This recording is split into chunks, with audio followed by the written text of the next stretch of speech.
Okay, so I got a question in the comments asking about the new mental energy system. This is just going to be a short video because I'm really not feeling well, but I really wanted to answer this question because the SEA version is super far behind, and when this system comes to that version, it's going to change a lot of things and introduce a lot of things. So just to break this down very simply, you no longer need to use clocks or watches to play through the main storyline after you complete one day. So what this means is that you can play through all the storylines as many times as possible without needing to recharge your AP. This is a very good update because it allows new players to experience the new storylines without having to wait an absurd amount of time, 7 days, just to go through a new storyline. And if they make a mistake, then you know they have to wait more days. So it's a very good update in my opinion. The downside is that you no longer get points for completing a whole storyline. You no longer get the souvenir vouchers at the end of the reincarnation cycle. What this means is that they added a new game mode where you get 3 tries per day and you face off against the memory hall bosses. And every time you beat one of those bosses, you get a certain amount of vouchers.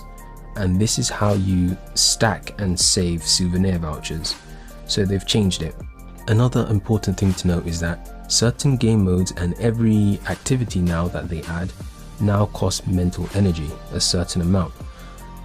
So for example, the mode where you collect your souvenir vouchers, that costs 15 mental energy per fight. If you're thinking about what happens to your clocks and watches, in this same game mode you can convert those clocks and watches into tries for the stage, and you also gain a certain amount of mental energy. For clocks I think it's like 30 or 30 I think, and watches is less than that. So that's what's going to happen to your clocks and watches. So yeah, every activity or event they add, it will cost a certain amount of mental energy. You do get 2 free recharges per day, which is pretty nice. And yeah, that's basically how it works now. So you can play through the story mode as much as you want. No repercussions. Even if you make a mistake, you can just end the cycle real quick and play again without having to wait 7 days or without having to wait a lengthy amount of time to recharge your AP. Personally, I think it's a pretty good update. I'm not too sure about the mental energy aspect. Kind of annoying when you want to grind a lot of events. But the thing is, before they would limit the amount of tries you could do on some events.